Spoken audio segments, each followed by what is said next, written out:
You're recognized for 5 minutes. Dr. Shafiq, is it safe to say that 99% of your students are over the age of 18? Do you happen to know how many are under the age of 18? Yes, that is safe to say.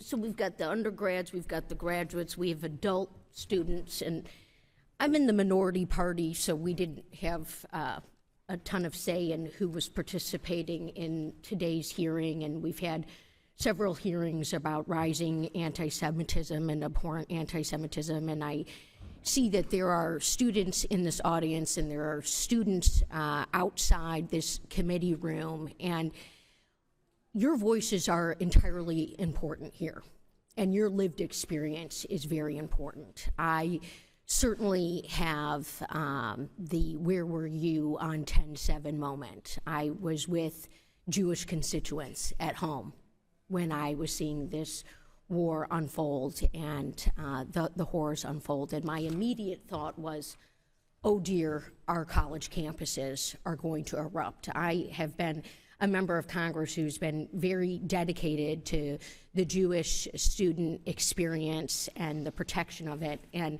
we are, throughout this country, tragically and alarmingly at a boiling point as it pertains to anti-Semitism on college campuses.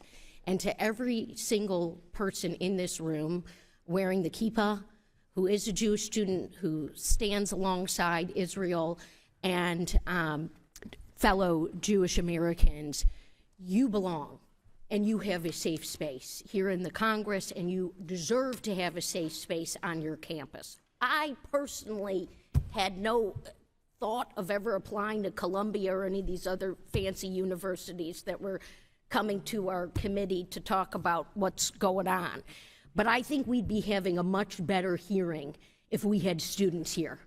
I had the privilege of talking to a Columbia Jewish student just yesterday, and what he shared with me was unbelievable.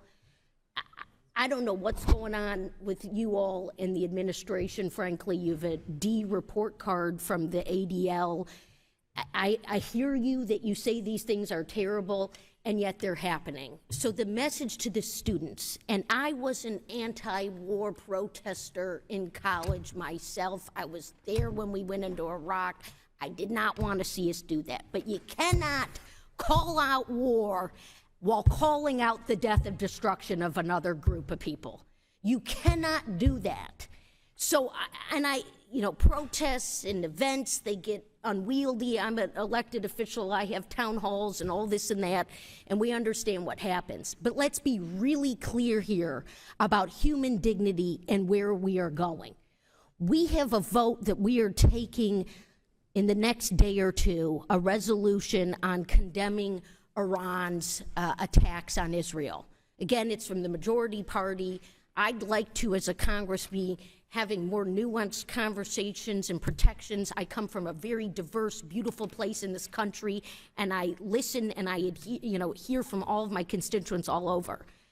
But where and how are we going to stand up if we're against war and we're against death and destruction here as a Congress? We've got to take responsible votes. And so to the students, I think that's how I want to use my time.